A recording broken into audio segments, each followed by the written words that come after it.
So at Wind River, we feel strongly that we are part of a community and we want to be supporting the community that is around us.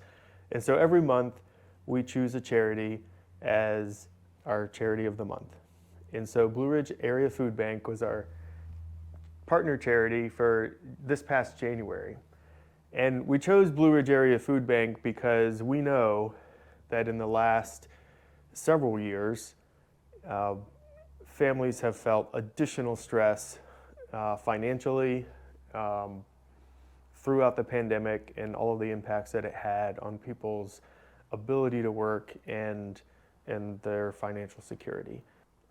We've made a commitment to support the food bank as a way of supporting our neighbors and making sure that we're helping provide food to those that really need it.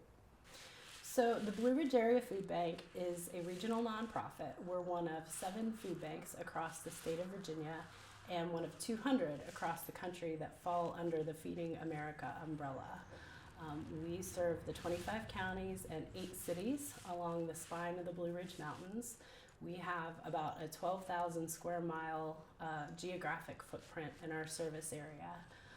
And we do our work with the help. We couldn't do our work without the help of about 400 community partners, which might be local food pantries, soup kitchens, shelters, schools, community health clinics, senior centers, and more. So food banks in general are kind of a hub for sourcing and distributing food across that network and that service area. So the COVID pandemic changed food banking and flipped everything on its head. We had to pivot quickly. Before the pandemic, we were serving about 105,000 people every month across our service area. At the height of the pandemic, we were serving more like 143,000. And we settled back down last year to about 110,000 people every month. But currently, with the lingering effects of inflation and reduction in STAT benefits, we're now seeing about 123,000 people every month. So there aren't many among us who haven't felt the effects of the pandemic and also the lingering inflation. So not only did we see changes in our service numbers, our partners had to completely rethink how they were distributing food. They had to move to contactless delivery. We saw a lot of our volunteers are older, retired, so they were in a vulnerable population. So we saw dips in volunteers who were able to be on site during the pandemic. Thankfully, those numbers are starting to rebound a bit. Thankfully, thanks to the generosity of our community, our donors and our corporate partners like Wind River are fantastic. They understood the need and they responded. So we were able to respond, get the food that we needed, and be able to get it into the hands of community members who needed it. It takes a lot of money to feed this many people, especially over such a wide area where you've got to transport food. You're not just handing it out.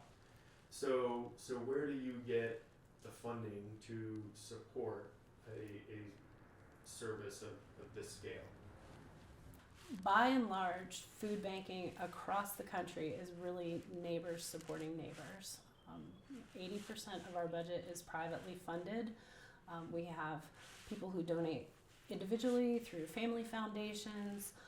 We do have corporate partners.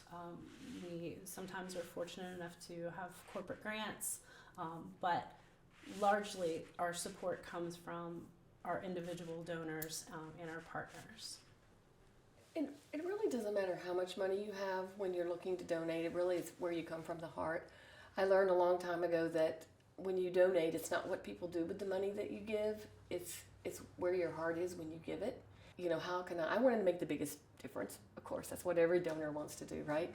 So I said, what do you need? And I remembered my days, as a young teenager.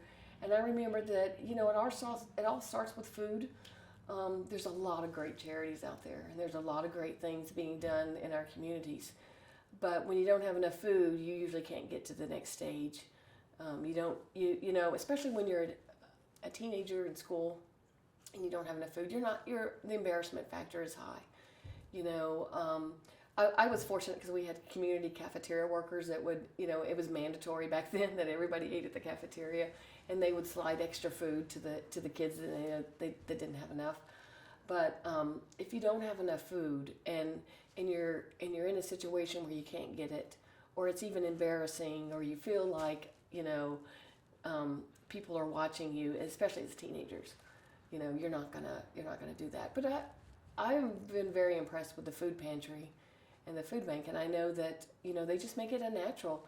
There's food for everyone, and where we can, I think we should tell everyone to donate, because it starts with food, and then there's all these other great charities that it starts with after you have a full belly, basically. So we know that hunger is a community-wide problem, and it takes a community to address it. And we are so thankful for the thousands of donors in this community. There's a story of a 6-year-old who raised cucumbers in his garden and sold them and donated his proceeds to the food bank. And then people contributing so generously every year, every month. We just could not be more grateful for the support of this community. And the need is ongoing. So if you would like to make a contribution to the food bank, you'll find a link in the description. Blue Ridge Area Food Bank, brafb.org.